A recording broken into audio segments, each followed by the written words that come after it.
Lieutenant Commander Preston Whitmore's voice cut across the corner of the ballroom like a blade. "Sir, I need to ask you to relocate.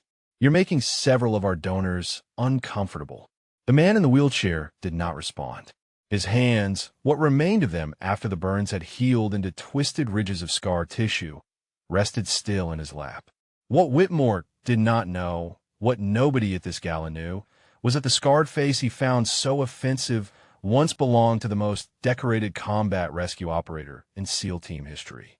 And in exactly 20 minutes, the Admiral giving tonight's keynote speech would be on his knees beside this wheelchair, tears streaming down his face, thanking this man for saving his life. The Naval Officers Club ballroom glittered with crystal chandeliers and dress whites. American flags flanked a memorial wall covered with photographs of fallen operators, young faces frozen in time, men who would never grow old. The gala honoring fallen SEALs had drawn admirals and captains, senators and defense contractors, all gathered beneath the soft glow of holiday decorations that seemed almost obscene beside the Wall of the Dead. Elias Vance had positioned his wheelchair in the back corner, near the exit, where he could see those photographs without being seen himself. He had attended this gala for 7 years. Always from the spot, always leaving before the reception, always alone. Whitmore straightened his dress uniform and stepped closer, blocking the view of the memorial wall. "Sir, I'm speaking to you. This is a private event for service members and their guests. I need to see your invitation." Elias reached into the pocket of his worn jacket with deliberate slowness. His fingers, scarred and missing the tips of two on his left hand, withdrew a folded paper and extended it without looking up. His eyes remained fixed on the memorial wall, on two specific photographs near the center. Whitmore snatched the invitation and examined it with the expression of a man expecting forgery. His lips pressed thin when he found nothing irregular. He folded it and dropped it onto Elias's lap, rather than handing it back. "The invitation may be valid," Whitmore said, his voice carrying just loud enough for nearby guests to hear, "but I have discretion over seating arrangements. Several of our major donors have expressed concern about." He paused, searching for words that would sound reasonable about the visibility of certain guests. "I am sure you understand." Elias understood perfectly. The burns covering the left side of his face had long since healed into a landscape of ridged scar tissue that pulled his eye into a permanent squint and erased the corner of his mouth. Children stared. Adults looked away. Donors, apparently, complained. If you're watching this story from anywhere in the world, we would love to know where you're joining us from. Drop your location in the comments below. And if stories about courage and sacrifice and the heroes hidden among us speak to you, please consider subscribing. Your support helps us share more incredible true stories about the forgotten warriors who gave everything. Now let us continue. "I will stay here," Elias said. His voice was quiet, hoarse from disuse, but steady. The words cost him something. He had not spoken to anyone at this gala in 7 years of attending. Whitmore's smile tightened into something cold. "Excuse me? I will stay here." Elias's scarred hand touched his chest where dog tags hung beneath his shirt. 2 sets, one his own, one belonging to a man whose photograph hung on that memorial wall. "I'm not bothering anyone." "Sir." Whitmore leaned down, lowering his voice to something between a hiss and a whisper. "I am trying to handle this quietly out of respect for whatever service you may have provided. But I have a gala to run, and I cannot have guests being made uncomfortable by—" He gestured vaguely at Elias's face, by visible reminders of the costs of war. "This is a celebration, a fundraiser. People want to feel inspired, not disturbed." Across the ballroom, a woman in the dress uniform of Senior Chief Petty Officer glanced toward the corner. Something about the scene caught her attention. The officer looming over the wheelchair. The burned man who refused to look away from the memorial wall. She could not hear the words, but she recognized the body language of confrontation. Several guests at nearby tables had begun to notice as well. Conversations paused. Champagne glasses lowered. The corner of the ballroom was becoming a point of focus. Whitmore felt the attention and adjusted his approach. His voice rose just slightly, performing now for the audience he sensed gathering. Sir, I'm going to have to insist. This is not a homeless shelter. This is a formal military function. If you cannot produce documentation of your service, I will have no choice but to call security. Elias finally looked up. His one good eye, the right one untouched by the flames that had taken so much else, met Whitmore's gaze. There was no anger in that eye, no pleading, just something quiet and immovable like bedrock beneath a storm. I served, he said simply. Whitmore laughed. The sound was sharp and meant to be heard. You served, right? And I suppose those burns are from combat and not from some accident at a factory or a meth lab. He shook his head with theatrical disappointment. Do you know how many men come through here claiming to be veterans? Wearing dog tags they bought online? Using their injuries for sympathy and free drinks? Elias said nothing. His hand remained on his chest, over the tags that had never left his body since the day he pulled them from his best friend's neck in a burning helicopter. The senior chief across the room had stopped pretending to listen to the conversation at her table. She was watching the confrontation directly now. Something nagged at her memory. Something about the burned man's posture. The way he sat at attention in that wheelchair despite everything. The precision of his movements. She had seen that discipline before. In operators. In the best of them. Whitmore reached down and gripped the handles of the wheelchair. Enough. I have been more than patient. You can leave on your own, or I can wheel you out myself. But either way, you are not staying in this ballroom, making our guests uncomfortable with whatever story you have invented about your service. Elias's scarred hand closed around the wheel of his chair, stopping its movement. His grip was stronger than Whitmore expected. Much stronger. And that was when Elias spoke for the first time in a voice that carried. I watched two of my brothers die in my arms. His words fell into the growing silence like stones into still water. Their photographs are on that wall. I come here every year to see them. I will not leave until the gala ends. Whitmore released the wheelchair handles as if they had burned him. Around them, the ballroom had gone quiet. Guests at nearby tables were openly staring now. The senior chief had begun moving toward them, her phone already in her hand. And at the podium near the stage, retired Admiral Victor Castellano paused in his review of his keynote remarks. Something had shifted in the room, something that made the old instincts from 40 years of combat leadership begin to stir. He looked toward the corner where a scarred man in a wheelchair faced down an officer who had badly miscalculated. Whitmore's smile had vanished entirely now. He glanced around at the watching faces and felt the first cold touch of doubt. But he had committed too publicly to retreat. His hand reached again for the wheelchair.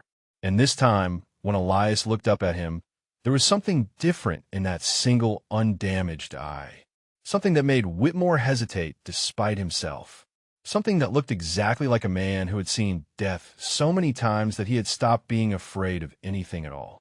There was a time when the name Payback was spoken with reverence in every SEAL team from Coronado to Virginia Beach. Not because of the kills he had racked up or the medals that gathered dust in a box somewhere, but because when everything went wrong, when the extraction point was compromised and the enemy was closing in and good men were bleeding out in the dirt, Payback always came back. Elias Vance had earned that call sign in Ramadi in 2005. A 6-man reconnaissance team had been ambushed and pinned down for 9 hours. 2 wounded. Radio destroyed. No air support available. Command had written them off as acceptable losses. But Elias had flown his helicopter through a sandstorm and enemy fire that shredded his tail rotor, landed in a courtyard the size of a parking space, and carried all 6 men out on a bird that should not have been able to fly. When the team leader asked him why he had risked everything for men he had never met, Elias had simply said, because someone has to pay them back for what they gave. The name stuck. 340 missions over 18 years. 217 confirmed extractions. Operators pulled from rooftops in Fallujah and mountain caves in Tora Bora and compounds in Syria that did not exist on any official map. Young SEALs requested him specifically when the mission profile looked like a one-way trip. They knew that if everything went sideways, Payback would find a way. He had been 49 years old and considering retirement when the call came in from Mosul. December 2016.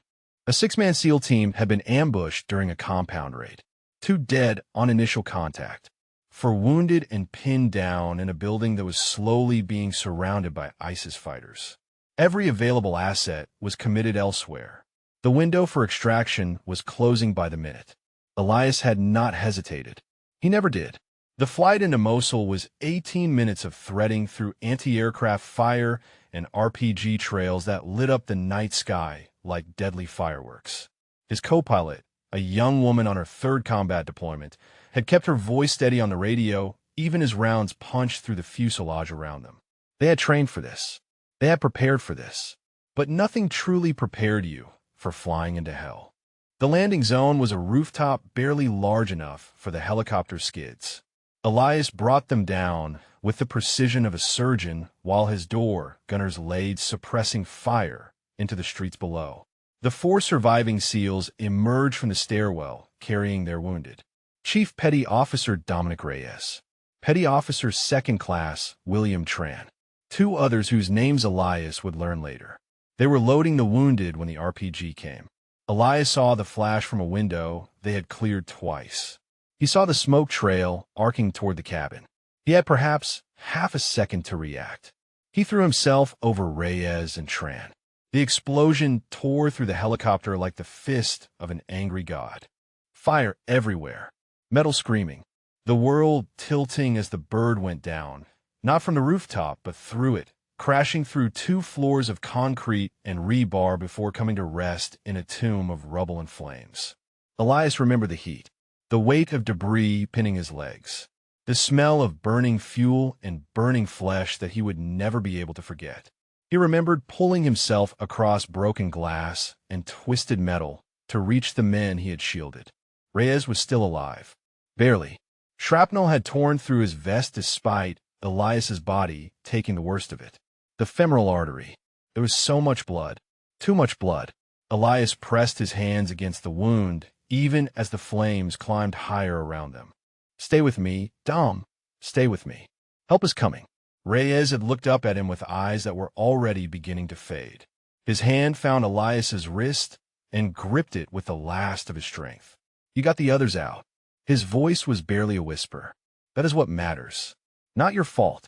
Never your fault. He was gone in 90 seconds. Tran had died on impact.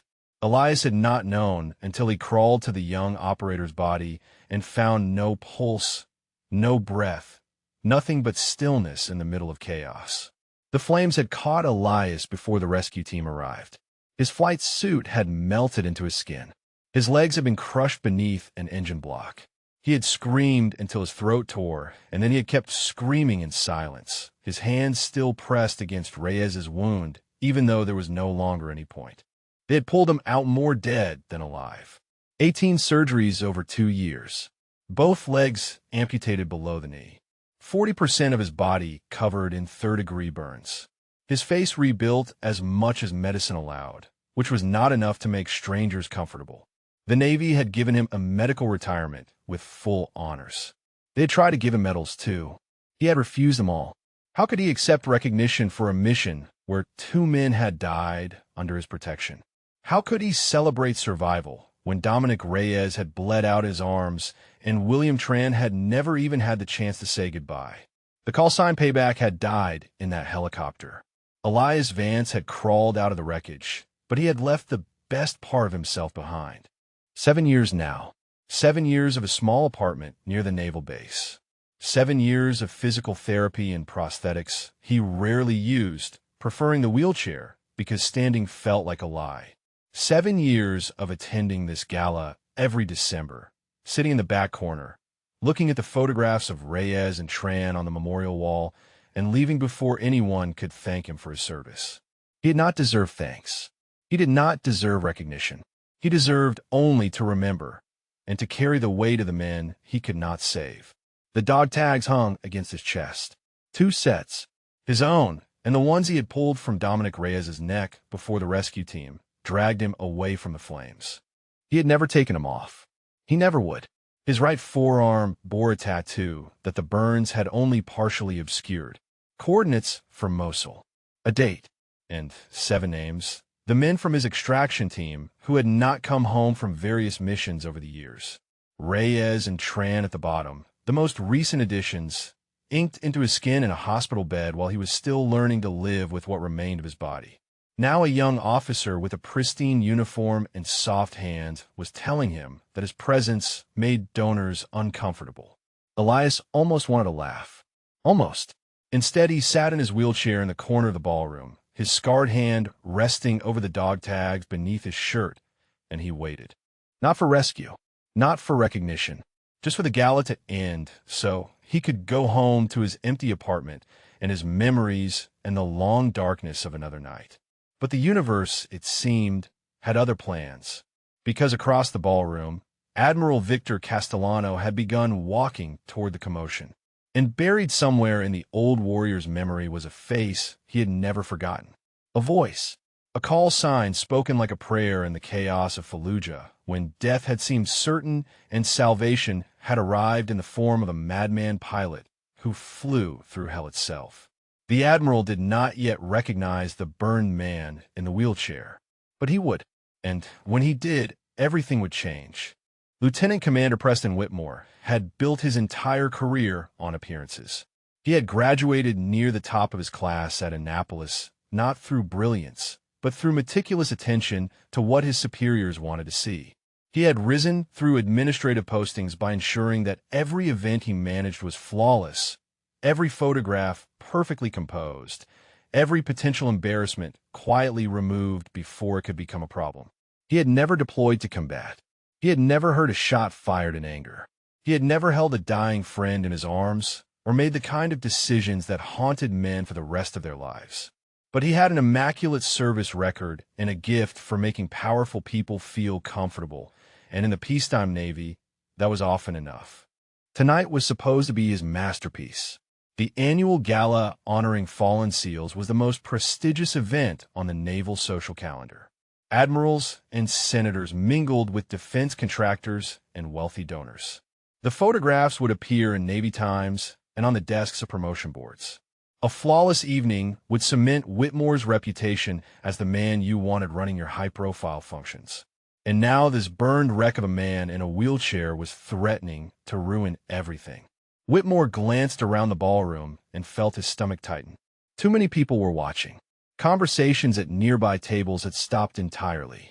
A woman in a senior chief's uniform was moving toward them with purpose, her phone held at an angle that suggested she might be recording. This was exactly the kind of scene that ended careers.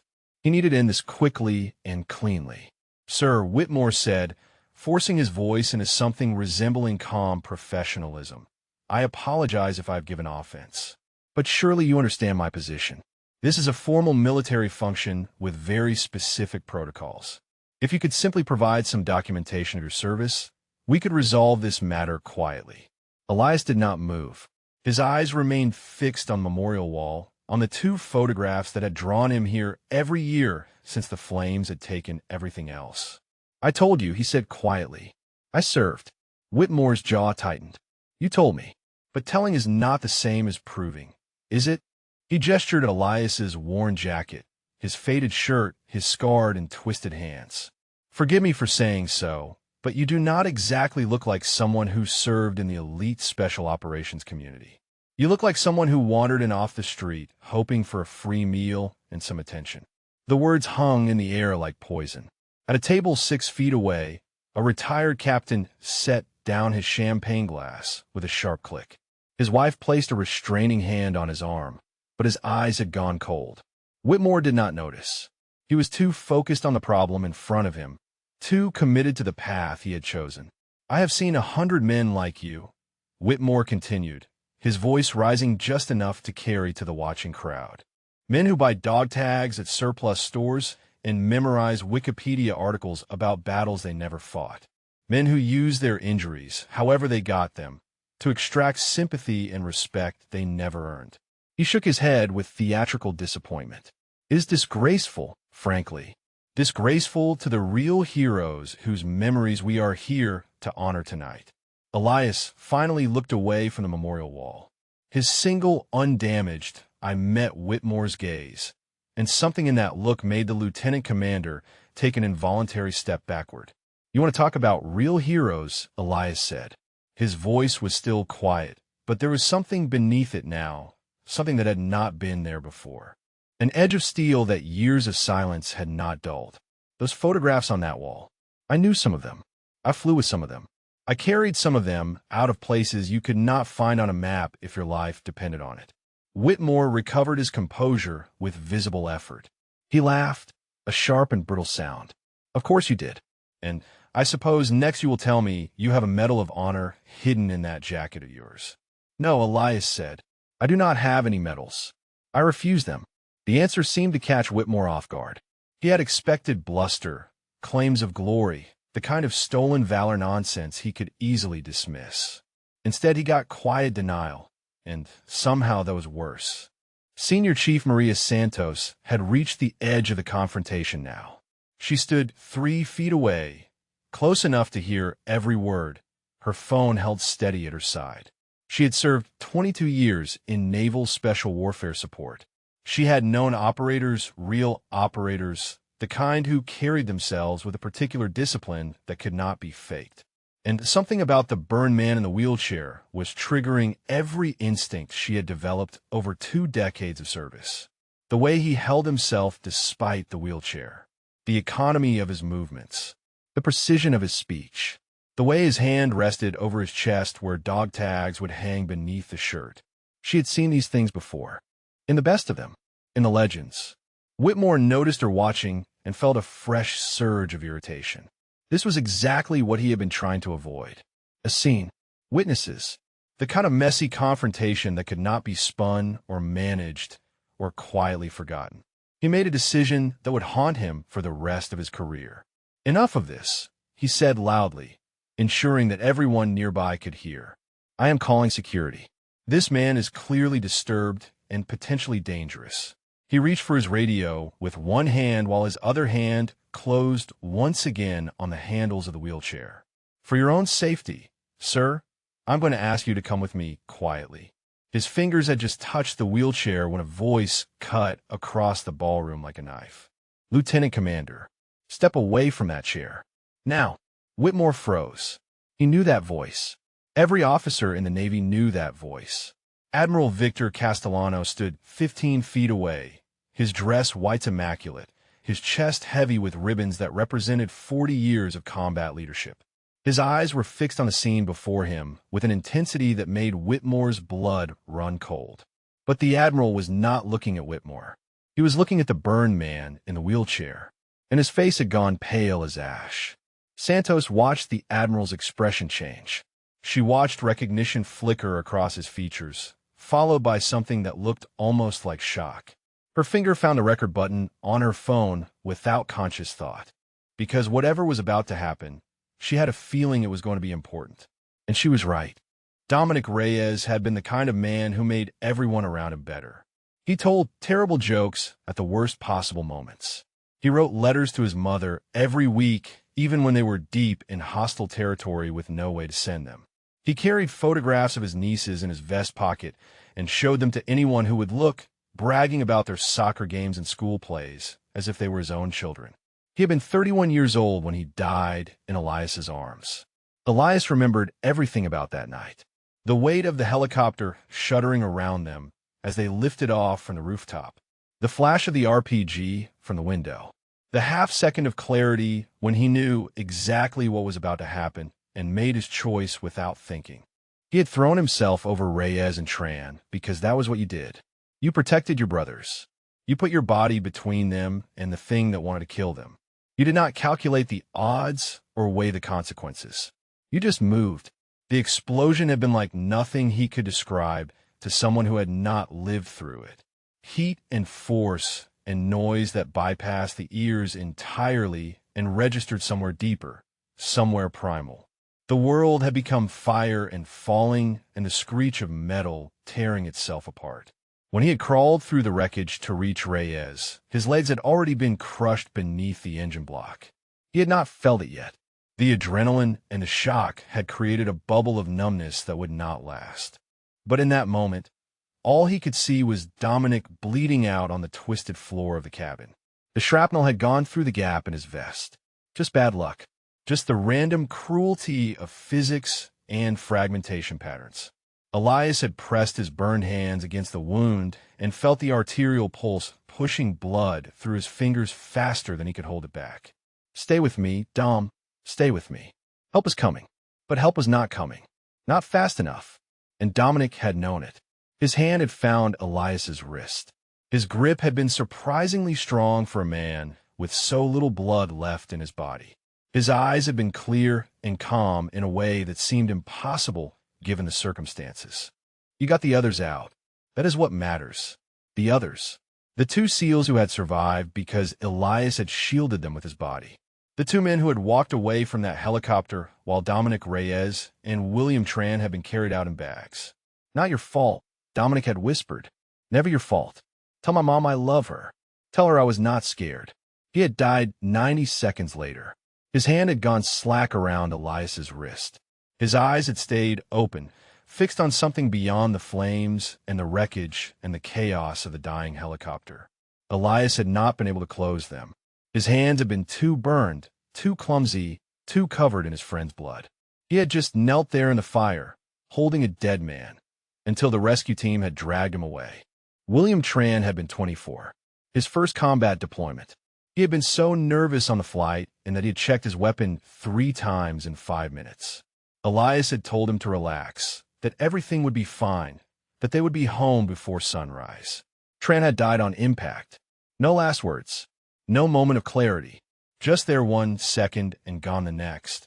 His life snuffed out by an RPG that should never have reached them from a window they had already cleared. Elias carried both of their dog tags now. He could feel them against his chest, 2 sets of metal that clinked softly when he breathed. He had worn them for 7 years. He would wear them until the day he died. The tattoo on his forearm bore their names along with 5 others.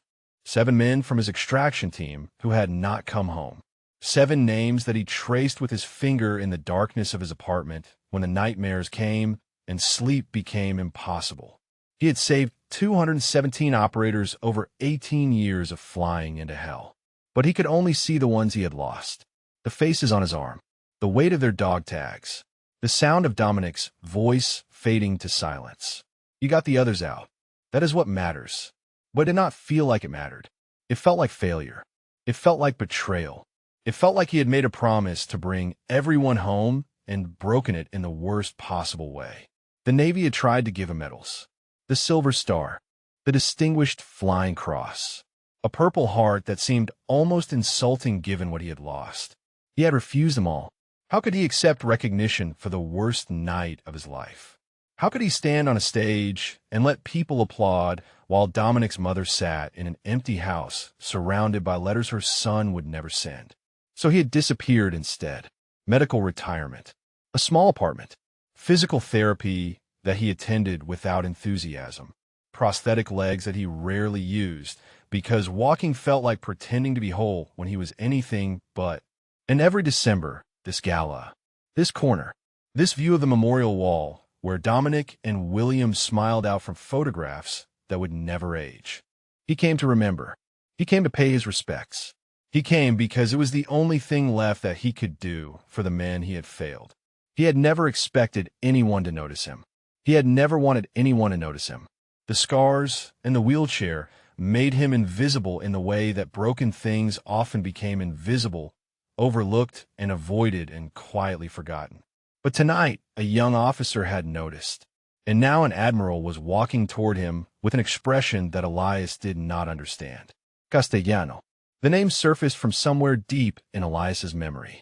Fallujah, 2004. A SEAL platoon pinned down in an ambush. Elias had flown through enemy fire so intense that his helicopter had taken 37 rounds. He had landed in a courtyard the size of a postage stamp and carried wounded operators to safety while bullets sparked off the concrete around him. The platoon leader had been a young captain named Castellano. He had shaken Elias's hand after the extraction and promised that he would never forget what Payback had done for his men.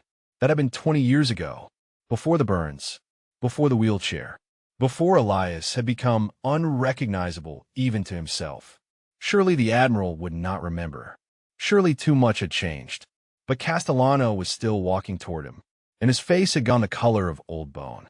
And somewhere in the old warrior's eyes, Elias saw something that looked terrifyingly like recognition. Admiral Victor Castellano had commanded men in combat for 4 decades. He had led SEAL teams through the streets of Mogadishu and the mountains of Afghanistan and the urban nightmares of Fallujah and Ramadi. He had buried friends. He had written letters to widows. He had made decisions that cost lives and decisions that saved them, and he had learned to carry the weight of both without breaking. But nothing in 40 years of warfare had prepared him for this moment. He stood 15 feet from the wheelchair, his eyes locked on the burned man who sat with quiet dignity despite the officer looming over him. The scars, the twisted flesh, the missing fingers, the eye pulled into a permanent squint by scar tissue that had healed as well as medicine allowed, which was not well enough. None of that mattered. None of that changed what Castellano was seeing. Because beneath the damage, beneath the years, beneath everything that fire and time had taken, there was something that could not be destroyed.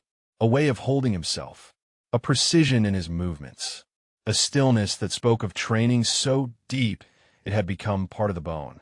Castellano had seen that stillness before. 20 years ago, in a helicopter that had descended through hell itself to pull his platoon out of an ambush that should have killed them all. "Lieutenant Commander," he said again, and his voice carried the authority of a man who had commanded fleets. "Step away from that chair. I will not ask a third time." Whitmore released the wheelchair handles as if they had become electrified.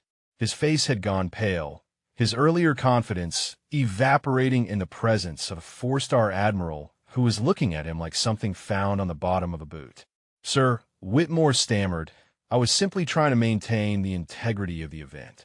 This individual was making guests uncomfortable and refused to provide documentation of his service. I had every reason to believe he might be an imposter attempting to exploit the generosity of our donors. Castellano did not even glance at him. His attention remained fixed on the man in the wheelchair, searching the ruined face for something he desperately needed to find. Senior Chief Santos had moved closer, her phone still recording. Other guests had begun to gather, drawn by the confrontation and the presence of the Admiral. The ballroom had gone quiet in the way that rooms go quiet when something important is about to happen.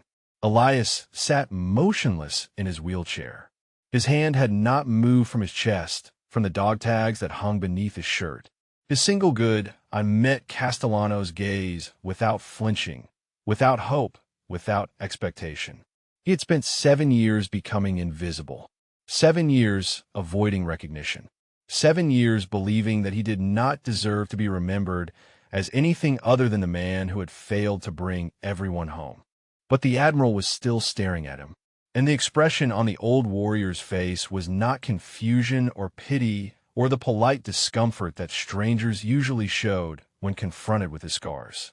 It was something else entirely, something that looked almost like awe. Castellano took a step forward, then another.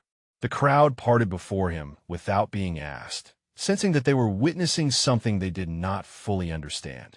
He stopped 3 feet from the wheelchair. His eyes moved across the burned face, the scarred hands, the powerful shoulders that years of pushing wheels had kept strong. He was looking for something specific, something that would confirm what his instincts were screaming. His gaze dropped to Elias's right forearm, where the sleeve of his worn jacket had ridden up just slightly. Just enough to reveal the edge of tattoo. Coordinates. Numbers.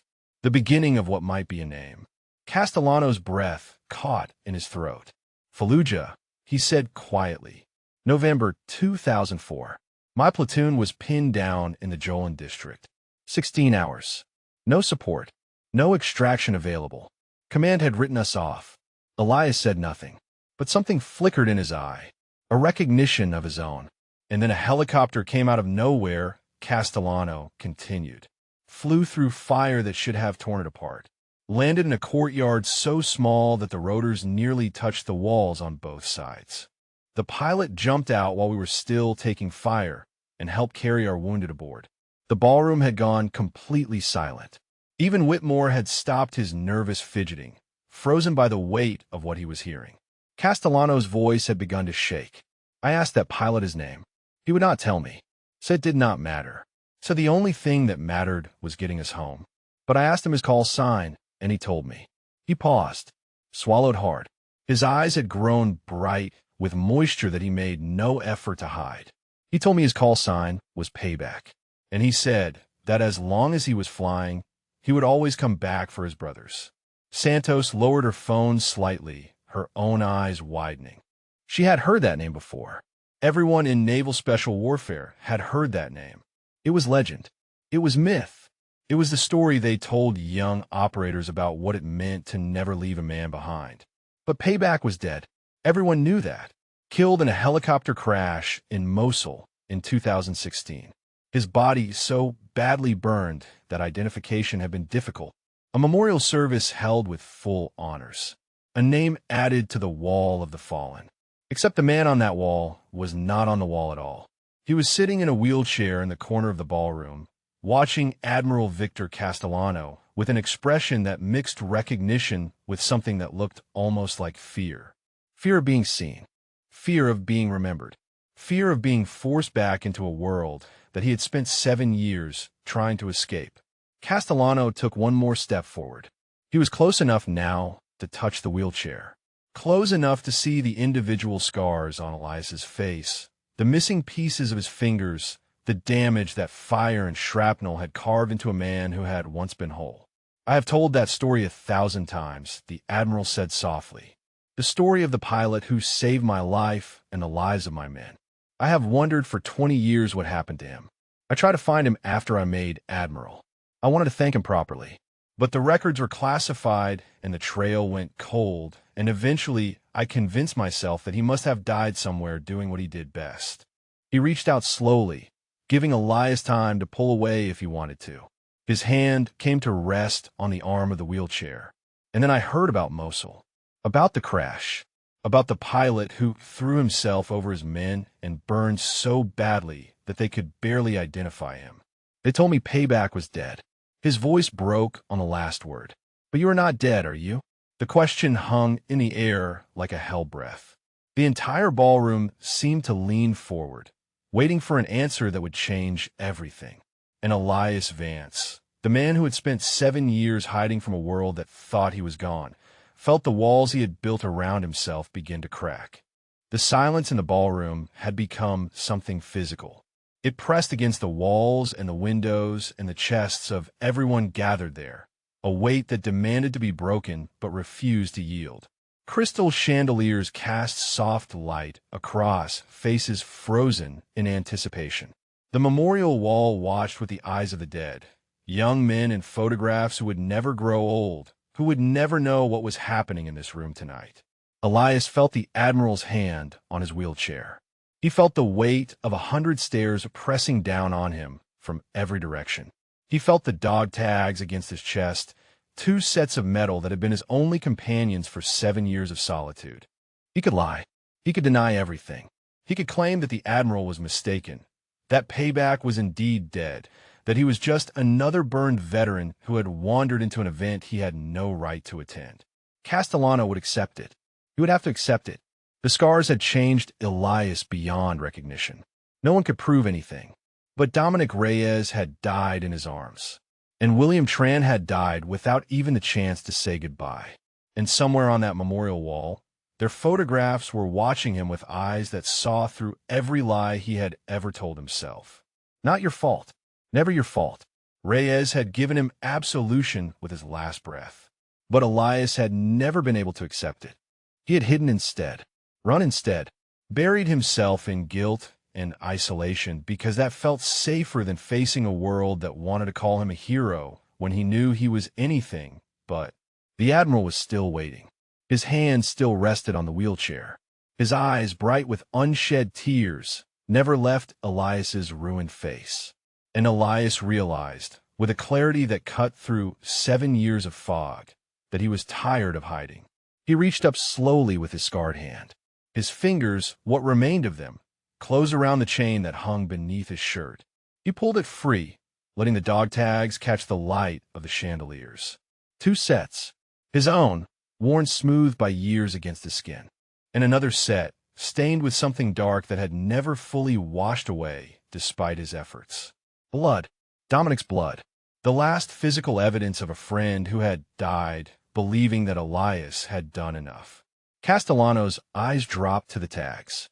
His face went pale, paler than it had been before, which should not have been possible. "Those are not yours," he whispered. The seconds set. "Those are not yours." "No," Elias said. His voice came out rough, and used to speaking this much after so many years of silence. "They belonged to Chief Petty Officer Dominic Reyes. He died in the Mosul crash. I cannot save him." The Admiral's hand began to tremble where it rested on the wheelchair. "But you were there," he said. "You were on that helicopter. You were the pilot." Elias nodded slowly. The movement felt like surrender, like the walls finally crumbling after 7 years of holding them up with nothing but will and grief. "I was the pilot," he confirmed. "I saw the RPG coming. I had maybe half a second. I threw myself over Reyes and Tran because that was all I could do. The blast took my legs. The fire took my face. But 2 other men walked away because I was between them and the explosion." His voice caught. He had never told this story to anyone. Not to the doctors. Not to the therapists. Not to the Navy officials who had tried to debrief him during his recovery. He had locked it away in a box in his chest and thrown away the key, hoping that silence would eventually become the same as peace. It had not. It never did. "Reyes died in my arms," he continued. 90 seconds. Shrapnel hit an artery that my body could not shield. I held him, and I told him help was coming, and we both knew I was lying. His last words were telling me it was not my fault. He spent his dying breath trying to make me feel better. Tears were streaming down Castellano's face now. He made no effort to hide them or wipe them away. Around them, the ballroom remained frozen, 100 people bearing witness to something that felt too intimate for public consumption, yet too important to look away from. "Tran never had a chance," Elias said. 24 years old. First deployment. I told him everything would be fine. I told him we would be home before sunrise. He died on impact. No last words. No would be. Just there and then gone. He touched the dog tags again, running his damaged fingers across the raised letters of Reyes's name. "I carry them because someone should. I come to this gala every year because their photographs are on that wall, and someone should remember them. Not as heroes, not as statistics, as men, as brothers, as the ones I could not bring home." Castellano sank slowly to his knees beside the wheelchair. The movement was not theatrical. It was not calculated for effect. It was simply the only response his body could manage as the weight of what he was hearing pressed down on him. "We thought you were dead," he said, his voice breaking. "The report said the pilot was killed, burned beyond recognition. They held a memorial service. They put your name on a wall." "I know," Elias said quietly. I did not correct them. "Why?" The question came out almost as a plea. "Why would you let the world think you were gone?" Elias looked past the Admiral to the memorial wall, to the faces of the dead, to Dominic and William smiling out from photographs that would never age. "Because I should have been," he said. "I should have died with them. Every day since Mosul, I have woken up and wondered why I'm still here when they are not. Why I got to survive when they did not. Hiding felt like the only honest thing I could do. Pretending to be dead felt like the only way to honor the men who actually died." Castellano shook his head fiercely, tears still falling. "No, no, that is not how this works. That is not what survival means. That is not what they would have wanted for you." He gripped Elias's hand, the scarred and damaged hand that had pulled hundreds of operators out of hell, and held it like a lifeline. "You saved over 200 of us," he said. 200 men who went home to their families because of what you did. And you think the right response to losing 2 is to disappear? To punish yourself forever? To let the world forget that payback ever existed? His voice rose, filling the silent ballroom with something that sounded almost like anger, but was closer to desperate love. "Do you think Reyes and Tran would want this? Do you think they would want you living in the shadows, refusing every honor, carrying their tags like penance instead of tribute?" Elias had no answer. For 7 years, he had told himself a story about what he deserved and what he owed and what the dead would want from him. And now an Admiral was kneeling beside his wheelchair, tears on his face, telling him that every word of that story was wrong. The walls inside him continued to crumble. And for the first time since the fire had taken everything he thought he was, Elias Vance began to wonder if maybe he was allowed to still be alive. The ballroom had transformed into something that no longer resembled a gala. The polite conversations and champagne toasts and networking smiles had vanished entirely, replaced by a gravity that pressed down on everyone present. Men in dress uniforms stood frozen with drinks forgotten in their hands. Women in evening gowns had stopped mid-sentence, their attention captured by the scene unfolding in the corner. And at the center of it all, an admiral knelt beside a wheelchair, holding the scarred hand of a man the world had believed dead for 7 years. Senior Chief Santos had stopped recording. Her phone hung forgotten at her side as tears tracked silently down her cheeks. She had served 22 years in naval special warfare. She had seen courage and sacrifice and loss in measures that most people could not comprehend. But she had never seen anything like this. The legend of Payback had been one of those stories that seemed too good to be true. The pilot who always came back.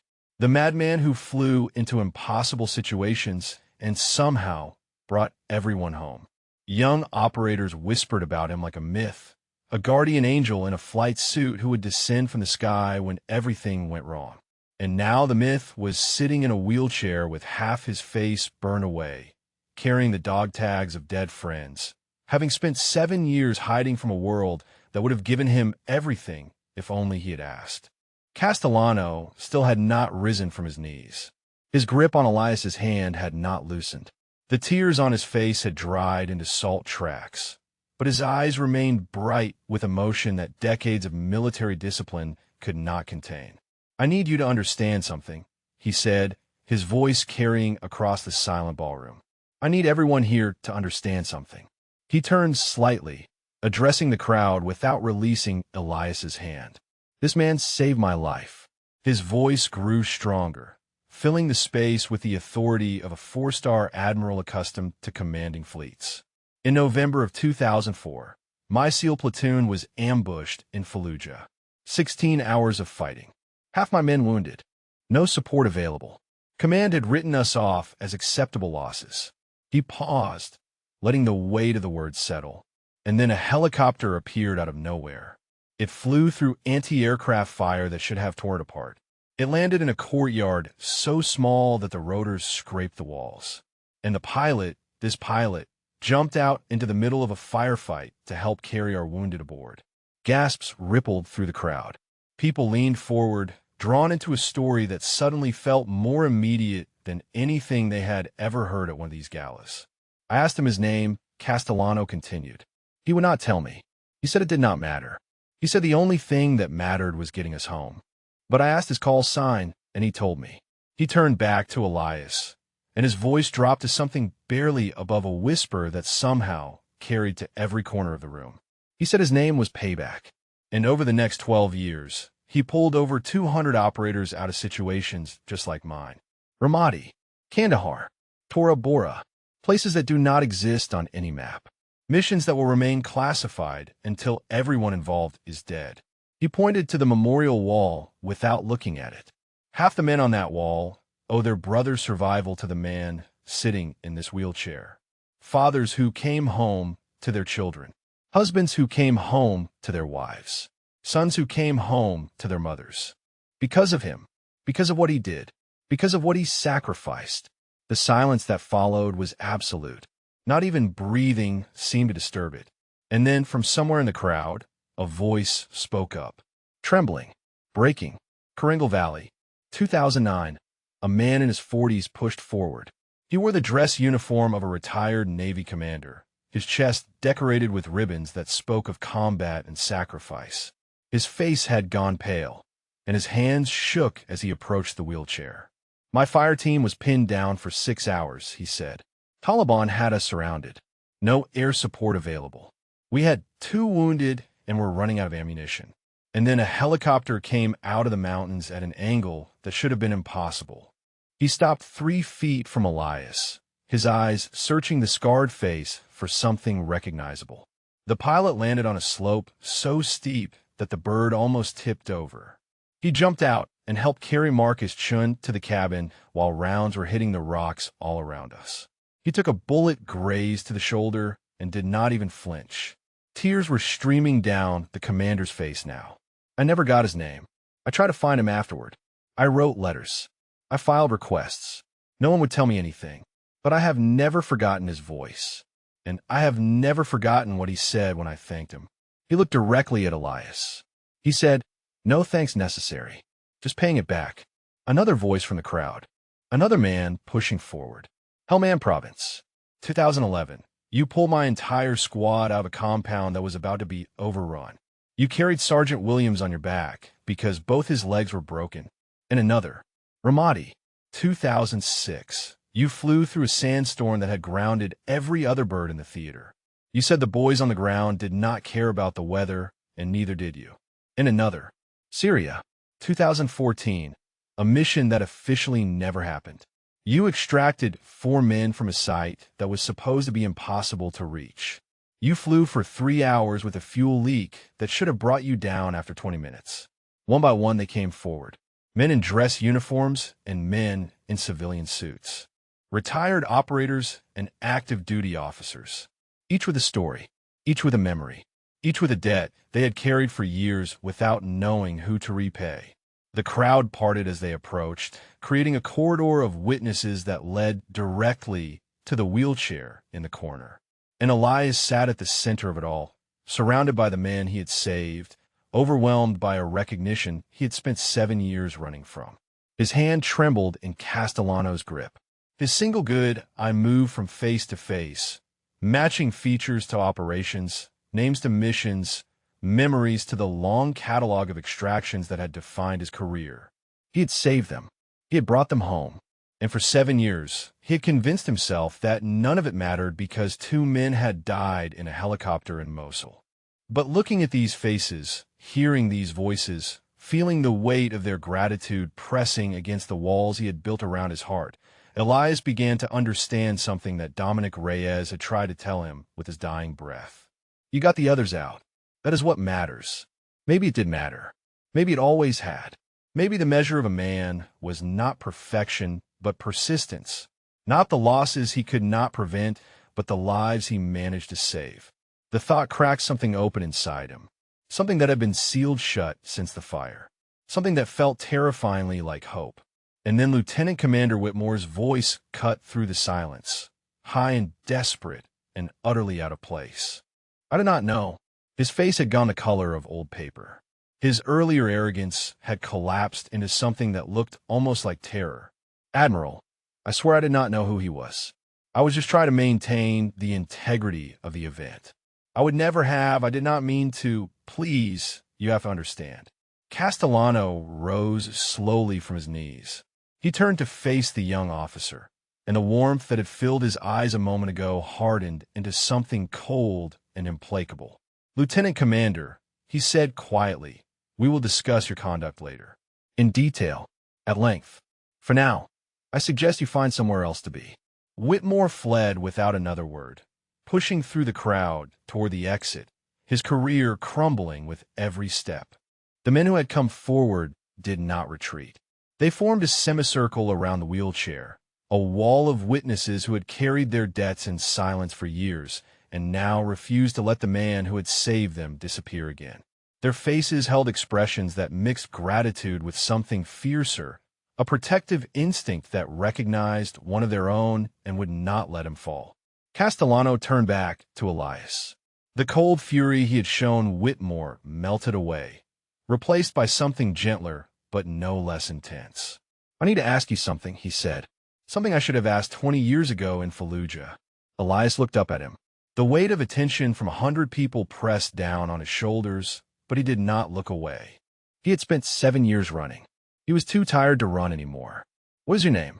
Castellano asked. Your real name. Not your call sign. Not your rank. The name your mother gave you. The question hung in the air. Such a simple thing. Such an ordinary piece of information that any stranger might share in casual conversation. But for Elias, speaking his name aloud felt like stepping off a cliff. It meant admitting that he was still alive. It meant accepting that the world might want to know who he was. It meant coming back from the dead. Elias, he said finally. His voice cracked on the syllables and used as shaping them for another person's ears. Elias Vance, Senior Chief Petty Officer, Naval Special Warfare Development Group. Retired. The words fell into the silence like stones into still water. Ripples spread through the crowd as people repeated the name to one another, committing it to memory, ensuring that it would never be forgotten again. Castellano nodded slowly. Elias Vance, he repeated, the man behind the legend, the face behind the call sign. He reached out and placed both hands on the arms of the wheelchair, leaning in close. You have been carrying this weight alone for 7 years. You have been punishing yourself for something that was never your fault. And I am here to tell you, on behalf of every man you ever pulled out of hell, that it ends tonight. Elias shook his head, the movement small and reflexive. You do not understand, he said. Reyes and Tran. I was supposed to bring them home. That was the job. That was the whole point. And I failed. No. Castellano's voice was firm. You did not fail. You made an impossible choice in an impossible moment, and you saved 4 men who would have died without you. The 2 you lost, their deaths are not on your hands. They are on the hands of the enemy who fired that RPG. They are on the hands of war itself. Not you. Never you. From somewhere in the semicircle, a voice spoke up.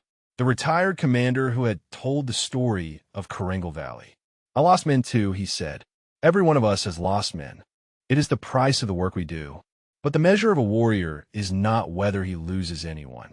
The measure is whether he keeps fighting despite the losses. Whether he shows up the next day, and the day after, and the day after that. Another voice joined in.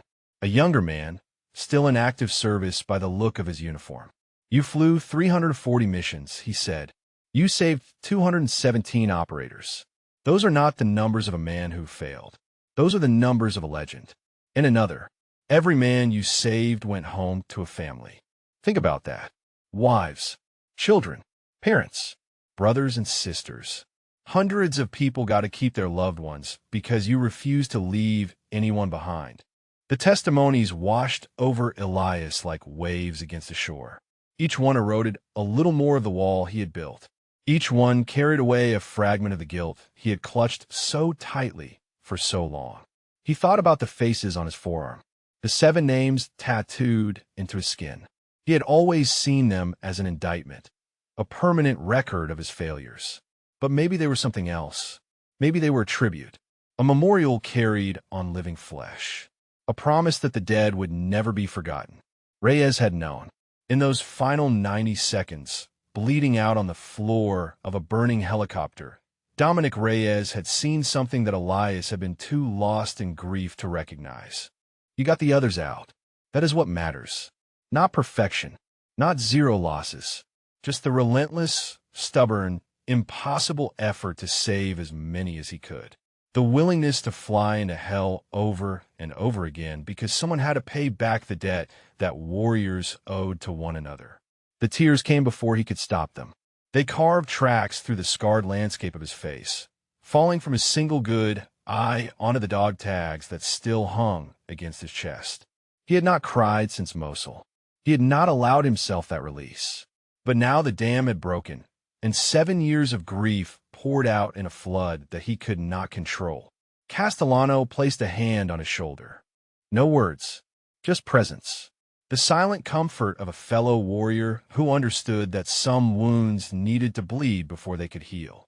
The crowd around them remained still. No one moved. No one spoke.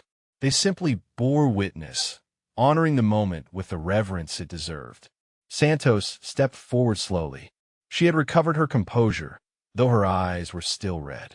She held out her phone, showing Elias the screen. The video I took earlier, she said quietly. The confrontation with Whitmore. I uploaded it before I knew what was happening. It has already been shared several thousand times. Elias blinked at the screen, not quite understanding.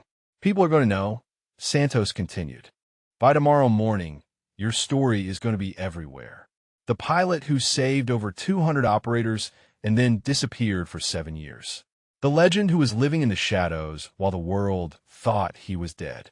She paused, choosing her next words carefully. You cannot hide anymore, Senior Chief. The The world is going to find you whether you want it to or not. The question is what you're going to do with the attention.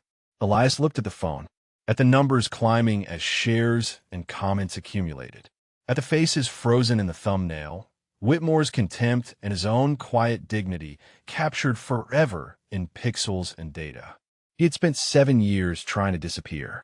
7 years believing that invisibility was the same as penance. 7 years waiting to die because living felt like a betrayal of the men who had not survived. But the world had found him anyway. The men he had saved had found him. And the choice he faced now was not whether to be seen, but what he would do with the life he had been given. He looked up at Castellano, at Santos, at the semicircle of warriors who had refused to let him vanish. "I do not know," he said honestly. "I do not know what comes next. I have not thought about the future in a very long time." Castellano squeezed his shoulder. "That is all right," he said. "You do not have to figure it out alone. None of us ever do." The gala had been scheduled to continue for another 3 hours. There were speeches to be given and awards to be presented and donors to be courted. The memorial wall was supposed to be the backdrop for carefully orchestrated moments of patriotic emotion, designed to loosen checkbooks and generate photographs for next year's invitation. None of that happened. Instead, the ballroom reorganized itself around the wheelchair in the corner. Tables were abandoned. The podium stood empty. The carefully planned program dissolved into something organic and unscripted, a gathering that had nothing to do with fundraising and everything to do with honoring a man who had refused to be honored. Castellano took charge with the easy authority of a lifetime in command. He sent aides to bring chairs. He positioned the saved operators in a loose formation around Elias, creating a space that felt protected rather than crowded. He made sure that water appeared and that the overhead lights were dimmed to something less harsh on eyes that had shed too many tears. And then he did something that no one expected. He walked to the podium, picked up the microphone, and addressed the room. "Ladies and gentlemen," he said, his voice carrying to every corner, "I know this is not what you came here for tonight. I know you expected speeches about sacrifice and service, carefully written remarks designed to remind you why your donations matter." He paused, letting the silence build. "But what you are witnessing right now, in this room, is something that no speech could ever capture. You're watching a man come back from the dead. Not physically, although the scars tell you how close he came, but spiritually, emotionally. You're watching a warrior who carried the weight of impossible guilt for 7 years finally begin to set it down." He gestured toward the wheelchair. "This is Senior Chief Petty Officer Elias Vance. Call sign Payback, the most decorated combat rescue pilot in the history of naval special warfare. A man who flew 340 missions into hostile territory and brought 217 operators home to their families. A man who threw himself over 2 of his brothers when an RPG hit his helicopter, and who has spent every day since then believing that he failed because he could not save everyone." The room was utterly still. Donors in evening were stood beside operators in dress uniforms, all of them united by the gravity of the moment. "Tonight," Castellano continued, "we were supposed to honor the dead, and we will. Every name on that wall deserves to be remembered. But we were also given an unexpected gift. We were given the chance to honor someone who is still alive. Someone who needs to know that his service mattered. Someone who needs to hear from the mouths of the men he saved that survival is not betrayal." He turned to look directly at Elias. "Senior Chief Vance, Payback, on behalf of every man and woman in this room, on behalf of the families who got to keep their loved ones because of what you did, on behalf of the United States Navy and the Special Operations community that you served with distinction for 18 years, I want to say 2 words that are long overdue." His voice broke slightly on the next words. "Thank you." The room erupted, not in applause, although that came too, but in something deeper, a sound that rose from 100 throats simultaneously, a roar of affirmation that shook the chandeliers and rattled the windows. Men who had been trained to show no emotion wept openly. Women who had never served gripped the hands of their husbands and understood, perhaps for the first time, the weight that warriors carried. The saved operators surged forward, not rushing, not chaotic, but deliberate. One by one, they approached the wheelchair. One by one, they dropped to a knee or bent at the waist or simply stood at attention, paying respects in the manner that felt right to each of them. Senior Chief. The Karengal commander was first. His voice shook, but his bearing was military straight. I have carried your memory for 15 years. My children know your story. When they asked me who saved Daddy, I told them about the pilot who came out of the mountains. He saluted, held it for a long moment, then stepped aside. Another man took his place, gray-haired, walking with a limp that spoke of old injuries. Tora Bora, he said simply. 2002. You were one of the first. Before anyone knew your name. You pulled 8 of us off a ridge that was about to be overrun. You took so much fire that your bird should not have been able to fly, but you made it anyway. You always made it. He saluted too, and stepped aside. The line stretched across the ballroom. Men waited their turn with patience, each one carrying a story, each one needing to deliver it personally. The testimonies blended together into a tapestry of service that spanned nearly 2 decades. Fallujah and Ramadi and Kandahar and places without names. Firefights and ambushes and impossible odds. Helicopters that flew through storms and fire, and the certain knowledge of death, because the man at the controls refused to leave anyone behind. Elias sat in the center of it all, receiving each tribute with the same quiet dignity that had characterized his entire career. He did not interrupt. He did not deflect.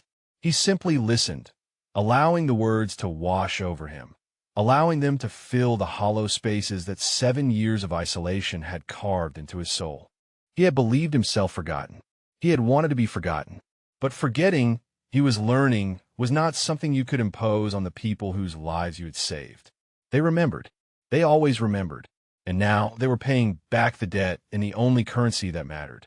Santos stood at the edge of the crowd, still recording. Her phone had shifted from documentation to witness, capturing every testimony for a world that was already demanding to know more. The video was spreading faster than she could track. Comments were flooding in from veterans across the country, each one adding their own story or asking if this was truly the legendary Payback returned from the grave. He was. And after 7 years of darkness, Elias Vance was finally beginning to understand that the light had never stopped waiting for him. He touched the dog tags against his chest. 2 sets, his own and Dominic's. You got the others out, he whispered, so quietly that only Castellano, standing nearby, could hear. That is what matters. For the first time since Mosul, the words did not feel like an accusation. They felt like the truth. And somewhere, Elias hoped, Dominic Reyes was finally able to rest. The line of operators had finally ended. The last salute had been rendered. The last story had been told. The ballroom felt different now, charged with something that had not been there when the evening began. The crystal chandeliers still cast their soft light. The memorial wall still watched with the eyes of the dead. But the room itself had been transformed by what had happened within it. Elias sat in his wheelchair, exhausted in a way that had nothing to do with his body. The emotional weight of the past hour had drained something from him that sleep could not restore. But beneath the exhaustion, something else stirred, something that felt almost like peace. Castellano had not left his side. The Admiral stood like a sentinel, his presence a shield against the crush of attention that threatened to overwhelm. He understood, perhaps better than anyone else in the room, that Elias needed space to process what had happened. But there was one more thing that needed to be done. The Admiral stepped forward and turned to face the crowd. His voice, when he spoke, carried the weight of command that 4 decades of leadership had forged. Before we conclude this evening, he said, I want to address something that many of you witnessed earlier. Something that should never have happened. The room went quiet again. People exchanged glances, remembering the confrontation that had started everything.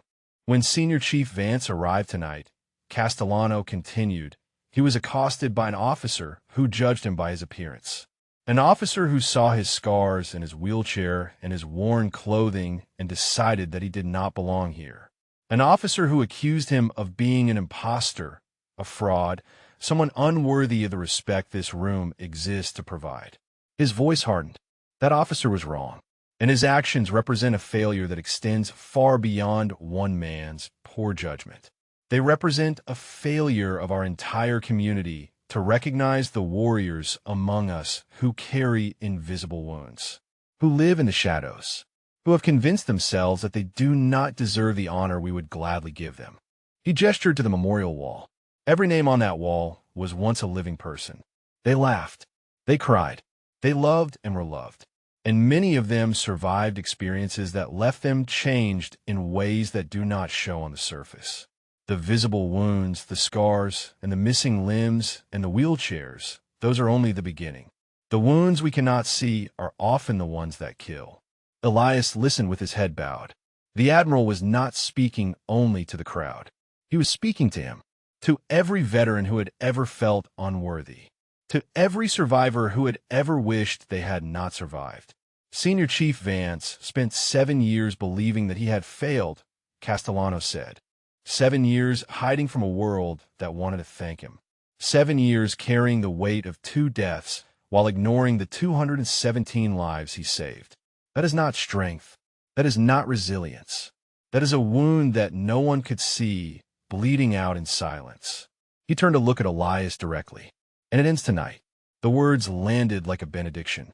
Elias felt them settle into his bones, filling spaces that had been empty for so long he had forgotten they existed. Castellano addressed the crowd again. I am making a commitment, here and now, in front of all of you. The Navy is going to find every veteran who has fallen through the cracks, every warrior who is living in the shadows, every survivor who has convinced themselves that they do not deserve help. We're going to find them, and we're going to bring them home. Murmurs of approval rippled through the ballroom. Donors who had come expecting a pleasant evening of networking found themselves moved in ways they had not anticipated. Checkbooks that had been intended for modest contributions suddenly felt inadequate. And we're going to start with Senior Chief Vance, Castellano continued. Tomorrow morning, I will personally ensure that his records are updated. His status will be changed from deceased to living. His benefits will be restored. And the medals he refused, every single one of them, will be presented in a proper ceremony with the full honors he has earned.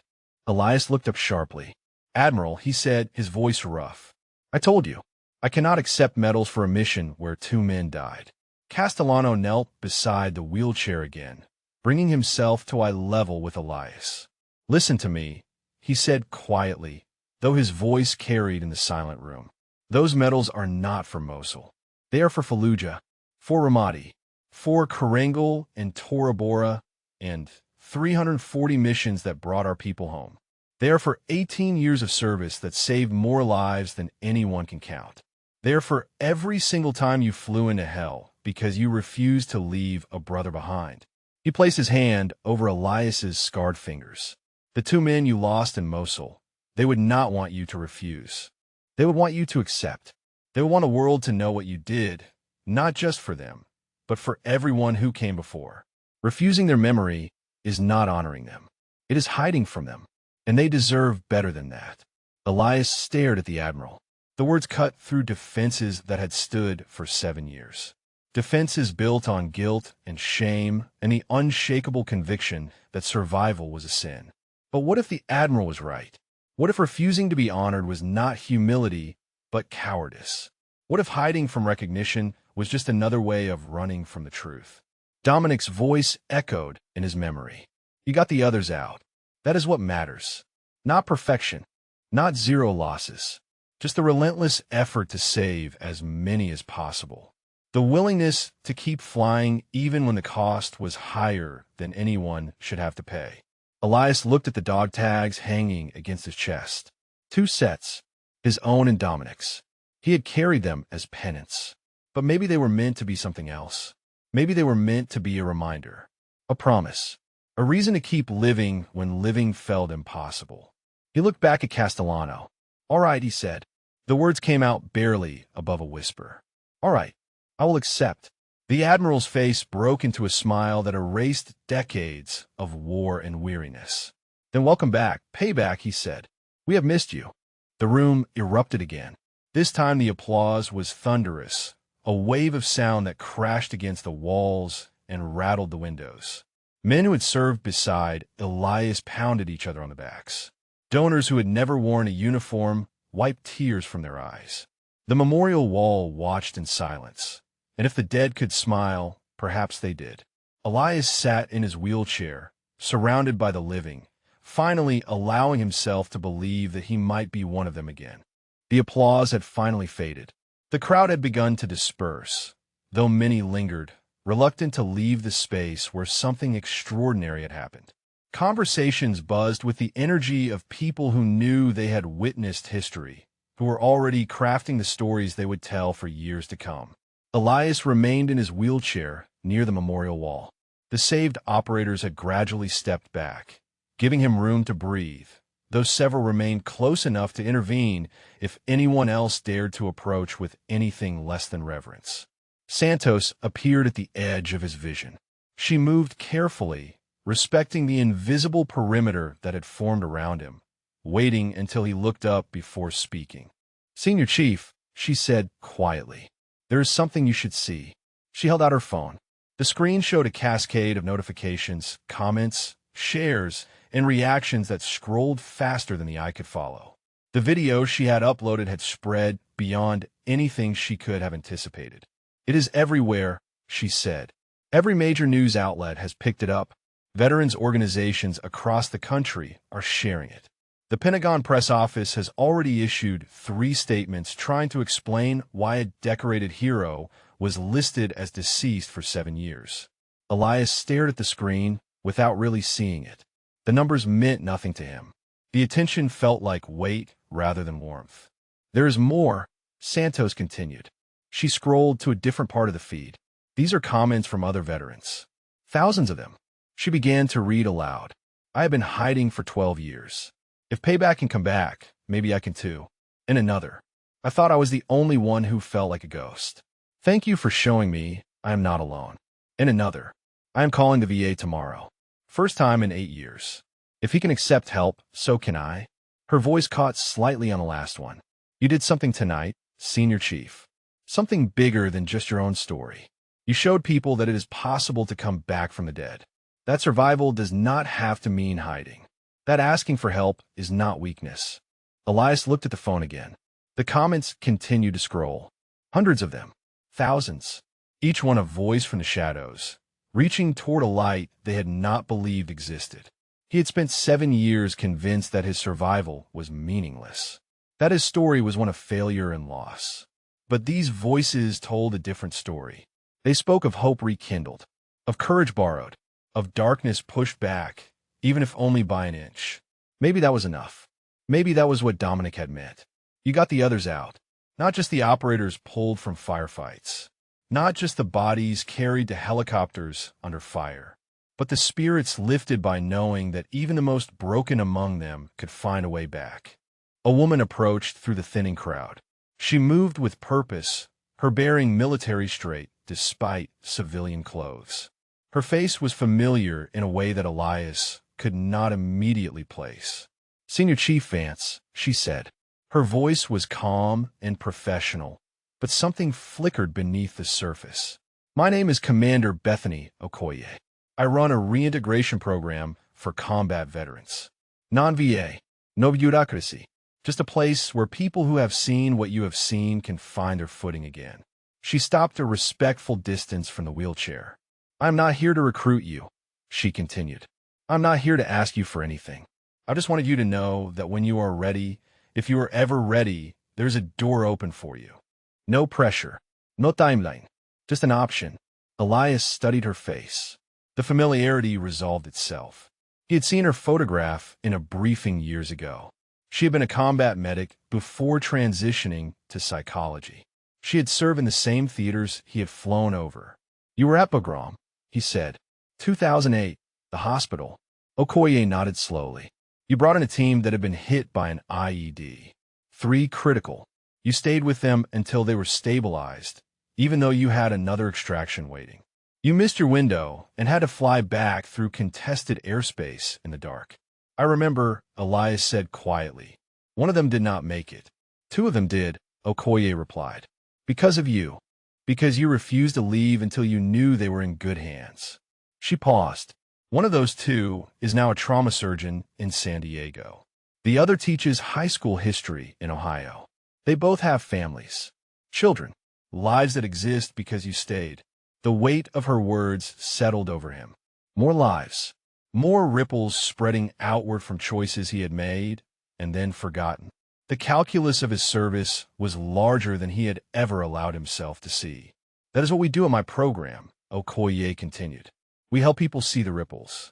We help them understand that their service created echoes that are still sounding, still touching lives, still making a difference. The guilt you carry, the losses that haunt you, they are real. But they're not the whole story. They are not even most of the story. She reached into her pocket and withdrew a simple card. No flashy design, just a name, a phone number, and an address. When you are ready, she said, placing the card on the arm of his wheelchair. No ruse, no expectations, just an open door. She turned to go, then paused. And Senior Chief? She looked back over her shoulder. What you did tonight, coming back from the dead in front of all these people, that is going to save more lives than any helicopter mission ever could. The veterans watching that video, the ones who have been hiding like you were hiding, you just show them the way home. She walked away, disappearing into the crowd before Elias could formulate a response. He looked down at the card in his lap. Such a small thing, a rectangle of paper with ink on it. But it represented something larger. A possibility, a path, a future that he had stopped believing in 7 years ago. Castellano appeared beside him again. The Admiral had been working the room, speaking to donors and officials, but his attention had never fully left the wheelchair in the corner. Commander Okoye, he said, good woman, good program. I have sent several of my own people to her over the years. He looked down at the card in Elias's lap. You should go, he said, when you are ready. It helped them. It might help you too. Elias picked up the card, turned it over in his scarred fingers, felt the weight of the choice it represented. I have been dead for 7 years, he said slowly. I do not know how to be alive again. Castellano placed a hand on his shoulder. That is exactly what the program is for, he said. You learn, one day at a time, one step at a time, and you do not have to do it alone. Elias looked up at the memorial wall, at the faces of the fallen, at Dominic and William, forever young, forever watching. He had carried their deaths for 7 years. He had let their loss define his existence. But maybe there was another way to honor them. Maybe he could carry their memory into the light instead of burying it in darkness. Maybe he could live for them instead of dying with them. He slipped the card into his pocket. All right, he said quietly, one day at a time. 6 months later, the conference room at Commander Okoye's facility held 12 veterans in a loose circle of chairs. The walls were bare except for a single photograph of a mountain range at sunrise. No flags, no slogans, just a quiet space where broken people could begin to put themselves back together. Elias wheeled himself to his usual spot near the window. The spring sunlight caught the scars on his face, illuminating the ridges and valleys that fire had carved into his flesh. He no longer turned away from the light. He no longer hid in corners or shadows. The scars were part of him now, not something to conceal, but something to carry. The group had been meeting for 4 months. 12 veterans from different branches, different eras, different wars. Some had visible wounds like Elias. Others carried their damage in places that could not be seen. All of them had found their way here through the same path, the video that had spread across the world on the night of the gala. Okoye sat at the edge of the circle, present but not presiding. She had learned long ago that healing happened between veterans, not from authority figures dispensing wisdom. Her role was to create the space. What happened inside it belonged to them. A young Marine named Guerrero spoke first. He had lost both arms to an IED in Helmand Province. For 3 years, he had refused to leave his apartment. Then he had seen the video of a burned man in a wheelchair facing down an Admiral and choosing to live. I called my mom yesterday, Guerrero said. First time in 2 years. She cried for an hour. He paused, working through the emotion. I thought she would be angry. I thought she would ask why I disappeared. But she just kept saying she was glad I was still here. Nods around the circle. They all understood. They had all made similar calls, taken similar steps, faced similar fears. A woman named Torres spoke next. Former Army helicopter pilot. She had crashed in Afghanistan and walked away while her co-pilot burned. The guilt had consumed her for 8 years. I visited his grave last week, she said. First time since the funeral. I told him I was sorry. I told him I was trying to live for both of us now. She looked at Elias. You said something in group last month about carrying the dead into the light instead of burying yourself with them. I did not understand it then.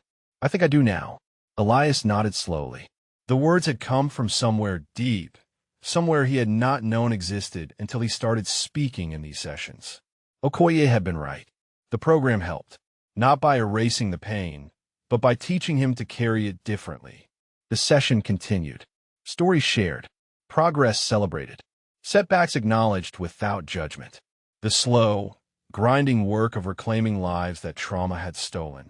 When the hour ended, the veterans dispersed with handshakes and embraces that would have been impossible months ago. Elias remained by the window, watching them go, feeling something that he had almost forgotten how to name. Pride, not in himself, but in them, in what they were becoming, in the courage it took to show up day after day and choose to heal. Okoye approached after the room had emptied. You have a visitor, she said. He has been waiting outside for the past hour. Said he did not want to interrupt the session. She stepped aside, and Admiral Victor Castellano walked through the door. He looked older than he had at the gala. The months since that night had been busy ones. Congressional hearings, policy reforms, a complete overhaul of how the military tracked and supported its wounded veterans. Castellano had thrown himself into the work with the same intensity he had once brought to combat operations. Senior Chief, he said, crossing the room to stand before the wheelchair. You look good. Elias almost smiled. The scars had not changed. The wheelchair had not disappeared. But something in his bearing had shifted. Something in his eyes. I feel better, he said. Most days. Castellano nodded. He reached into his jacket and withdrew a small velvet box. I told you at the gala that we would have a proper ceremony, he said. And we will. Next month. Full honors. The works. But I wanted to give you this one personally, before the cameras and the speeches and the official record. He opened the box. Inside, nestled against dark fabric, lay a medal that Elias recognized immediately. The Navy Cross, second only to the Medal of Honor, awarded for extraordinary heroism in combat. This is for Fallujah, Castellano said quietly. For flying into an ambush that should have killed us all. For staying on the ground, under fire, while we loaded our wounded. For bringing 17 men home when command had written us off. He lifted the medal from the box. I submitted the recommendation 20 years ago. It got lost in the system. Classified operations, bureaucratic tangles, the usual excuses.